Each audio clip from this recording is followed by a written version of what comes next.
Semua orang tahu Jokowi butuh kendaraan politik supaya tetap eksis dan lagi pula anak dan menantunya pasti berpolitik.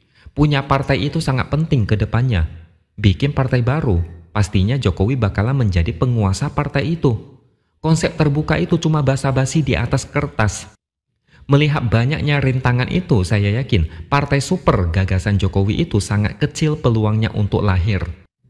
Apakah ini sebabnya Jokowi melunak dan mulai mengganti strategi dengan baik-baikin PDIP?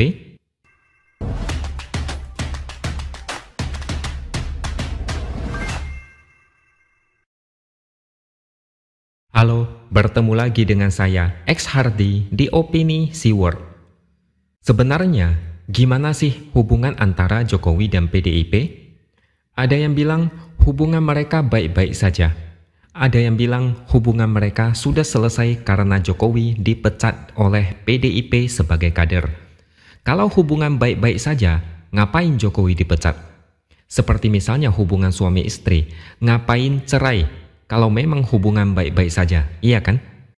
Beberapa waktu lalu, politikus PDIP Deddy Sitorus memberikan satu informasi yang agak mengejutkan, bahwasannya ada seorang utusan yang datang menemui jajaran PDIP pada pertengahan Desember 2024. Utusan itu meminta agar Sekjen PDIP Hasto Kristianto harus mundur, dan permintaan selanjutnya adalah jangan memecat Jokowi. Selain itu, ada sekitar 9 orang dari PDIP yang menjadi target dari KPK. Hanya saja, Deddy tidak mengungkap siapa utusan yang dimaksud. Jokowi kemudian bereaksi dengan keras. Ada emosi kesal dari cara dia menjawab tuduhan itu. Jokowi mengaku tidak ada kepentingan menyuruh utusan untuk datang ke PDIP dan meminta agar dia tidak dipecat. Dengan nada yang agak menahan kesal, Jokowi bilang dia sudah diam. Difitnah, dia diam. Dicela, dia diam. Dijelekkan, dia diam. Dimaki-maki, dia diam. Dia mengaku ngalah terus, tapi ada batasnya. Selang 1 hari setelah itu, saya sempat membaca cuitan Twitter dari Deddy. Isinya seperti ini. Sabar, situ sabar. Kalau sabar, nggak mungkin wali kota 1,5 periode kurang doang. Gubernur cuma 2 tahun. Minta 3 periode sehari setelah dilantik periode kedua. Dan anak menantu dikarbit menjadi pejabat tinggi. Kalau dikritik itu merenung, tobat, bukan bikin drama receh. Kemudian sekitar seminggu lalu, Deddy Sitorus mengajak Jokowi ngopi bareng. Sekalian kasih tahu siapa utusan yang datang menemui PDIP. Sekalian dia klarifikasi bahwasannya dia tidak pernah mengatakan Jokowi mengirim utusan. Tapi ada utusan yang datang ke PDIP dan meminta supaya Jokowi tidak dipecat. Kemudian pada hari Jumat lalu, Puan Maharani datang di acara buka puasa bersama dengan Partai Nasdem. Kebetulan Jokowi juga diundang. Puan Maharani, Surya Paloh, dan Jokowi duduk satu meja. Setelah buka puasa bersama, mereka melakukan konferensi pers. Jokowi mengatakan hubungan dia dengan PDIP sejauh ini terjalin dengan hangat. Dengan Mbak Puan juga hangat. Saat ditanya apakah ada peluang bertemu dengan Megawati, Jokowi menjawab belum ada, tapi dia yakin ke depannya hubungannya akan baik-baik saja. Bagi sebagian orang mungkin ini adalah kode tidak lama lagi Jokowi bisa saja bertemu dengan Megawati. Tapi feeling saya, itu cuma basa-basi karena itu di depan publik. Dalam politik, apa yang kelihatan di luar seringkali tidak sama dengan apa yang terjadi di belakang. Saya ambil contoh kabar pertemuan antara Prabowo dengan Megawati. Secara politik, Prabowo tidak ada gesekan dengan Megawati. Hubungan mereka baik-baik saja.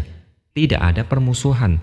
Bahkan beberapa elit politik pernah mengatakan dalam waktu dekat pertemuan itu bisa terjadi. Nyatanya sampai sekarang tidak ada kejelasan. Bahkan terkesan isu itu tidak pernah ada sebelumnya. Apalagi Jokowi dengan Megawati yang semua orang sudah tahu gimana hubungan mereka.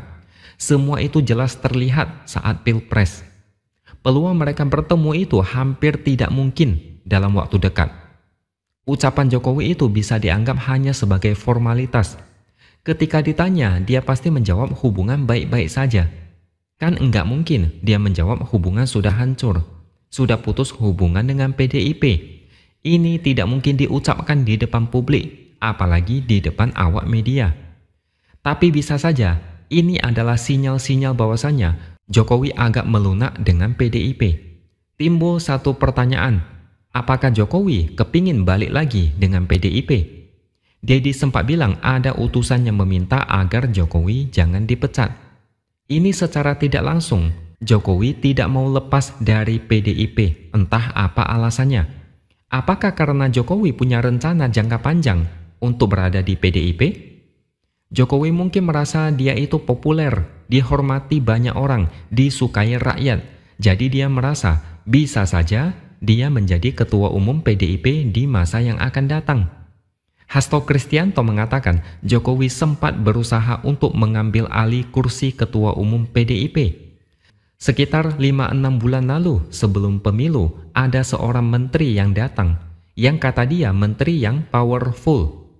Intinya ada bujukan kepada Megawati agar kepemimpinan PDIP diserahkan kepada Jokowi dalam rangka kendaraan politik untuk 21 tahun ke depan. Kemudian kita flashback lagi. Ketika ada isu Jokowi berencana mendirikan Partai Super Terbuka atau TBK setelah pensiun. Yang dimaksud Partai Super Terbuka adalah partai yang dimiliki semua anggota dan pemilihan ketua umum dilakukan secara terbuka oleh seluruh anggota. Partai milik bersama. Tapi sampai sekarang kabar itu makin lama makin redup. Saya yakin Jokowi bakal kesulitan meskipun sudah punya partai. Mendirikan partai politik itu tidak gampang, butuh biaya besar dan resiko gagalnya sangat besar. Parpol di Indonesia sudah cukup banyak. Nama Jokowi tidak menjamin Partai Super Terbuka bakalan meroket mengalahkan partai senior seperti PDIP, Golkar, dan Gerindra. Nama Jokowi itu cuma ilusi yang dipoles dengan bungkusan yang cantik, tapi tidak sebagus yang dibayangkan. Buktinya adalah PSI. Capek-capek sebar ribuan baliho dengan narasi partainya Jokowi, tapi tetap nyungsep dan tidak lolos ke Senayan. Kemudian konsep partai super ini mungkin agak keren, terkesan siapapun bisa menjadi ketua umum. Padahal tidak sesimpel itu. Kalau beneran konsepnya seperti itu, ngapain Jokowi bikin partai seperti itu kalau tidak bisa berkuasa lagi? Semua orang tahu Jokowi butuh kendaraan politik supaya tetap eksis dan lagi pula anak dan menantunya pasti berpolitik. Punya partai itu sangat penting ke depannya. Bikin partai baru, pastinya Jokowi bakalan menjadi penguasa partai itu. Konsep terbuka itu cuma basa-basi di atas kertas.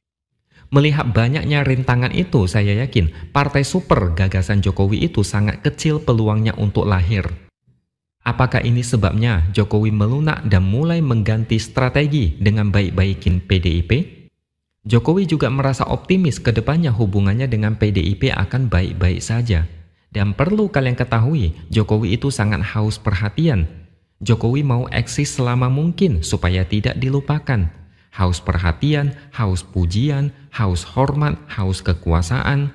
Banyak yang yakin Jokowi masih butuh parpol sebagai kendaraan politik. Sebagai penutup, kalau partai super dirasa tidak menguntungkan atau masa depannya suram dan susah, kira-kira apa rencana Jokowi selanjutnya? Oke, sampai di sini dulu opini dari saya. Subscribe channel ini supaya makin berkembang dan jangan lupa tuliskan komentar Anda. Terima kasih sudah menonton dan sampai jumpa lagi di lain kesempatan.